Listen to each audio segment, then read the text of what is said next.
Syria में नरसंहार, सड़क पर लाशों का अंबार। बशर ब्रिगेड और जुलानी के बीच जल रहा सीरिया। 24 घंटे सीरिया में 1000 से ज्यादा मौत। पश्चिम एशिया में नया वॉर जोन एक्टिव। सीरिया में नरसंहार शुरू हो गया है। सीरिया की सड़कों पर अब लोग कम, लाशें ज्यादा मिल रही हैं। सीरिया में खून खराबे का वो दौर शुरू हो गया है जिसका डर पिछले 3 महीने से सता रहा था। ट्रकों में लोगों को भरना और फिर दूर सड़कों पर उनकी लाशें मिलना। सीरिया जल रहा है। सीरिया में ये तस्वीर बता रही है कि इस मुल्क को जलाने का काम फिर शुरू हो चुका है, क्योंकि अबू मोहम्मद अल जुलानी का ग्रुप HTS यानी हयात तहरीर अल शाम अपना चोगा उतार कर अब अल कायदा के असली अवतार में आ गया है। जितना जुलानी हंस रहा है, सीरिया में उतनी लाशें गिर रही हैं। 24 घंटे के अंदर सीरिया में 1000 से ज्यादा लोगों को मौत के घाट उतार दिया गया है। इस वक्त सीरिया में टक्कर है बशर ब्रिगेड और जुलानी के जल्लादों के बीच, और इस टक्कर में सीरिया जल रहा है। सीरिया के लताकिया और टार्टस में बहुत ही खतरनाक गृह युद्ध तेज हो गया है। सड़कों पर लाशें पड़ी हुई हैं। जुलानी की सेना ने बशर अल असद के समर्थकों को चुन चुन कर मारना शुरू कर दिया है। 24 घंटे के अंदर 1000 से ज्यादा लाशें बिछा दी गई। मौतों का ये आंकड़ा 2011 में सीरियाई गृह युद्ध के बाद सबसे ज्यादा है। 8 दिसंबर 2024 को बशर अल असद के तख्तापलट के ठीक 3 महीने बाद सीरिया में 24 घंटे के अंदर 1000 लोगों को जान से मार डाला गया। यानी 8 दिसंबर को तख्तापलट और 8 मार्च को नरसंहार। मारे गए 1000 लोगों में 750 से ज्यादा अलावी समुदाय के हैं, जिससे सीरिया के पूर्व राष्ट्रपति बशर अल असद भी आते हैं। इसके अलावा ईसाई समुदाय के लोगों की हत्याएं हुई हैं और बाकी मिलिशिया से भी बदला लिया गया है। सबसे ज्यादा खून खराबा सीरिया के लताकिया और हाफी शहरों में हुआ है। वीडियो ऐसे हैं जो विचलित कर सकते हैं। जुलानी की सेना का भी दबाव है कि बशर अल असद के समर्थकों ने उसके 200 लड़ाकों को मार गिराया है, और उसी के बाद ये खून खराबा शुरू हुआ। अब जुलानी का ऑर्डर है कि वो बशर अल असद के हर उस समर्थक को खत्म करेगा जो उससे टक्कर लेना चाहता है। जुलानी ने सड़कों पर टैंक भी उतार दिए हैं। ये लताकिया सामरिक रूप से काफी अहम है।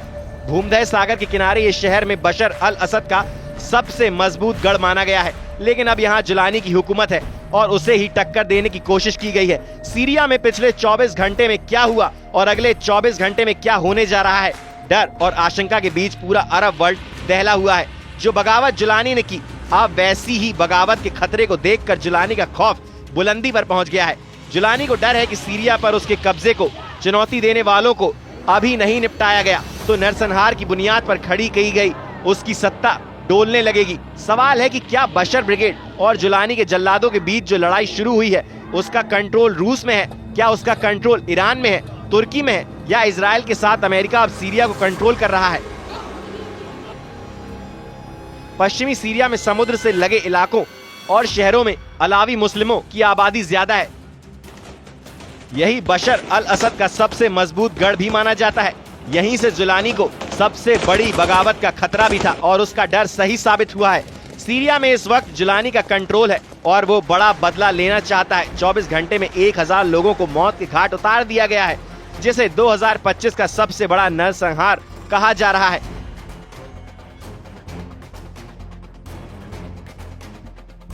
उधर लताकिया शहर में खौफ देखिए। यहाँ लोग लताकिया इंटरनेशनल एयरपोर्ट के बाहर हजारों लोग इकट्ठा हो गए हैं। यहीं पर रूस का मिलिट्री बेस भी है और ये लोग अब रूस से पनाह मांग रहे हैं ताकि किसी तरह जुलानी के गुस्से से बच सके, क्योंकि जुलानी के ऑर्डर पर उसके लड़ाके बशर अल असद के समर्थकों को चुन चुन कर मार रहे हैं। ऐसा इसलिए क्योंकि बशर समर्थकों को जुलानी की सत्ता किसी कीमत पर कबूल नहीं। यही वजह है कि अब बशर ब्रिगेड और जुलानी के जल्लादों के बीच युद्ध शुरू हो गया है, या कहें कि सीरिया एक बार फिर गृह युद्ध में फंस गया है। सीरिया में सिविल वॉर की आग तेजी से फैल रही है। जब से पश्चिमी सीरिया में ये लड़ाई शुरू हुई है, जब से बशर अल असद के समर्थक और जुलानी के ग्रुप हयाया तहरीर अल सामने हैं, अब और ज्यादा हत्याएं और ज्यादा लाशें गिरने का डर सताने लगा है।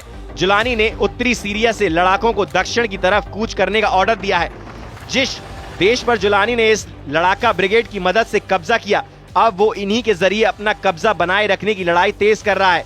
जुलानी के एक इशारे पर जान देने और जान लेने वाले ये लड़ाके HTS ग्रुप यानी हयाया तहरीर अल शाम ग्रुप के हैं, जो सीरिया में पहले अल कायदा के नाम से जाना जाता था। जुलानी ने अब सीरिया पर कब्जा किया उसके बाद HTS को पश्चिमी और अरब देशों ने एक तरह से मान्यता भी दे दी है, क्योंकि वो जुलानी के साथ रिश्ते मजबूत कर रहे हैं। जुलानी इन्हीं लड़ाकों या कहें कि पूर्व अल कायदा के आतंकियों की मदद से फिर से पूरे सीरिया पर अपने कंट्रोल को मजबूत करना चाहता है। इनके पास हथियारों के नाम पर ये छोटा ट्रक और SUV कार है, और इनमें ऐसी गाड़ियां भी हैं जिन पर एंटी एयरक्राफ्ट गन भी लगी है। ये इदलिब है और यहाँ के रहने वाले कई HTS लड़ाके बशर अल असद के समर्थकों के हाथ मारे गए हैं। ये जुलानी का इलाका है और यहाँ बशर ब्रिगेड के खिलाफ गुस्सा बहुत ज्यादा है। यानी जिस गृह युद्ध से सीरिया पिछले 3 महीनों से बचा हुआ था, वो अब सामने नजर आ रहा है। एक तरह से पश्चिम एरिया में नया वॉर जोन एक्टिवेट हो गया है। बशर अल असद और जुलानी के लड़ाके एक दूसरे के खिलाफ युद्ध शुरू कर चुके हैं। सीरिया इस वक्त वो वॉर जोन बना हुआ है जहां कई देशों की इंटेलिजेंस एजेंसियां और खुफिया लड़ाके एक्टिव हैं। ईरान से लेकर इजराइल और तुर्की से लेकर सऊदी अरब तक अब सब सीरिया को कंट्रोल करना चाहते हैं। जनवरी में ही सीरिया के अंदर इजराइल के खिलाफ गुस्सा देखा गया, जब यहाँ की सड़कों पर इजराइल के खिलाफ नारेबाजी हुई। नेतन्याहू को धमकी दी गई कि वो दक्षिण सीरिया की जमीन से हट जाएं, नहीं तो इजराइल को सबक सिखाया जाएगा। देखा जाए तो हालत बहुत ज्यादा खराब हो चुके हैं। इस वक्त सीरिया में 3 जंगों की बुनियाद रखी जा रही है। पहला है ग्रेटर इजराइल, जो नेतन्याहू बनाना चाहते हैं। दूसरा है ऑटोमन साम्राज्य, जो एर्दोगान का ख्वाब है। तीसरा है ग्रेटर अरब, जो जुलानी का जुनून माना जा रहा है। सीरिया ऐसा वॉर जोन बन चुका है जिसमें कई देश लड़ने के लिए तैयार बैठे हैं। इस वक्त नेतन्याहू के ऑर्डर पर इजराइल की सेना ने दक्षिण सीरिया को अपने कंट्रोल में ले लिया है।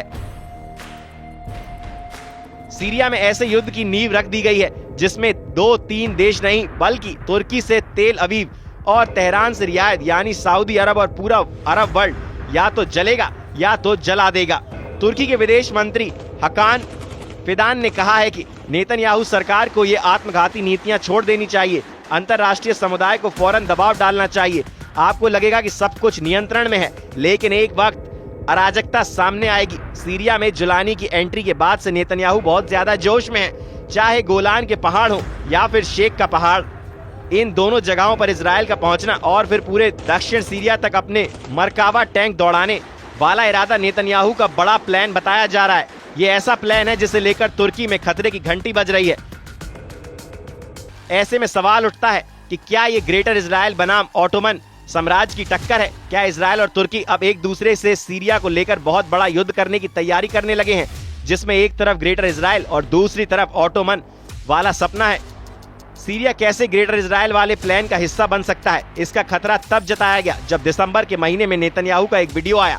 हेलीकॉप्टर से उतरने के बाद नेतन्याहू उस पहाड़ पर पहुंचते हैं जिसको कहा जाता है जबल अल शेख, यानी शेख का पहाड़। सीरिया की ऊंची चोटी को इजराइल माउंट हेरमन कहा जाता है। सीरिया में शेख का पहाड़ सीरिया और लेबनान के बीच में 150 किलोमीटर पर्वत श्रृंखला का हिस्सा है। इसका बड़ा हिस्सा सीरिया में है और इसकी सबसे ऊंची चोटी को ही शेख का पहाड़ कहा जाता है। इसकी ऊंचाई 2814 मीटर है। ये पर्वत श्रृंखला दक्षिण में सीरिया की गोलान की पहाड़ियों से मिलती है, जहां इस वक्त बड़े हिस्से पर इजराइल ने कब्जा किया हुआ है।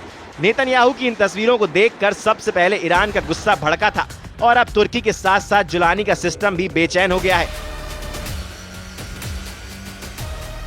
वहीं एर्दोगान की बड़ी ख्वाहिश है कि अखंड तुर्की बनाया जाए, सीरिया के उन इलाकों पर कब्जा किया जाए जो ऑटोमन साम्राज्य के दौरान उसकी जद में रहे हैं। इसमें सीरिया के इदलिब, अलेप्पो, दमिश्क और रक्का जैसे शहर हैं जिन पर एर्दोगान की नजरें गड़ी हुई हैं। ये चारों शहर इस वक्त एर्दोगान के एजेंडे में हैं और लगता है कि सीरिया के इन शहरों के लिए तुर्की अब इजराइल के खिलाफ फिलिस्तीन वाला मोर्चा भी बंद करने के लिए तैयार है। हालांकि सबकी नजर सीरिया में बशर अल असद की सरकार को रौंदने वाले अब्बू जुलानी पर है। जुलानी पूरे अरब वर्ल्ड का दौरा कर रहा है। वो तुर्की जाकर एर्दोगान से भी मिल चुका है।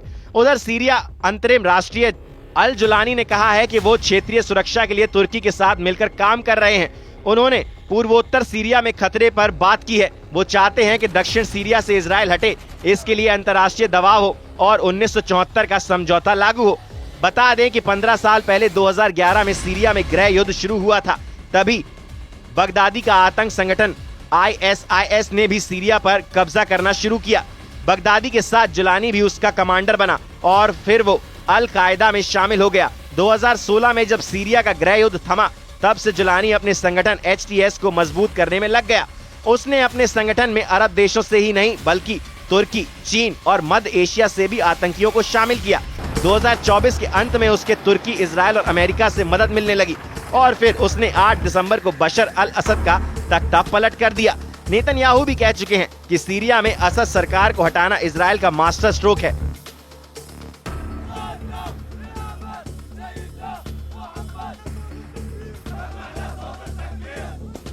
साथ ही कहा गया है कि उन्होंने जो देखा वो एक चेन रिएक्शन है। पहले हमास और फिर हिजबुल्लाह के नेतृत्व को खत्म किया गया। इससे ईरान को बहुत बड़ा झटका लगा है। यहीं ट्रंप ने भी कहा कि जो कुछ हुआ है उसके पीछे इजराइल की कामयाबी है। सवाल उठ रहे हैं कि क्या जुलानी का विद्रोह नेतन्याहू के इशारे पर किया गया है, क्योंकि हिजबुल्लाह और इजराइल के बीच सीज फायर के बाद जुलानी का एक्टिव होना इशारा करता है कि सीरिया में सब कुछ बहुत प्लानिंग से किया गया है। जुलानी एचटीएस का नेता बनकर आया और सीरिया पर 48 घंटों के अंदर कब्जा कर लिया। वैसे एचटीएस सिर्फ एक नया नाम है। इससे पहले इस आतंकी गुट को नुसरा फ्रंट और जबहात अल नुसरा के नाम से जाना जाता रहा है। आतंकवादी संगठन एचटीएस का मौजूद प्रमुख अब्बू मोहम्मद अल जुलानी आईएस और अल कायदा का कुख्यात आतंकी रहा है, लेकिन बाद में उसने एचटीएस में शामिल होकर असद सरकार के खिलाफ लड़ाई शुरू कर दी। अगले 24 घंटे सीरिया के लिए बहुत अहम है। जुलानी जो फैसला लेगा उसका असर सीरिया पर ही नहीं, तुर्की और इजराइल के साथ ईरान के बड़े फैसलों पर भी पड़ेगा। सीरिया के अंदर बड़ी तबाही का खतरा है। सड़कों पर लाशें और लोगों को मौत के घाट उतारने वाले वीडियो से दहशत बहुत ज्यादा फैलती जा रही है।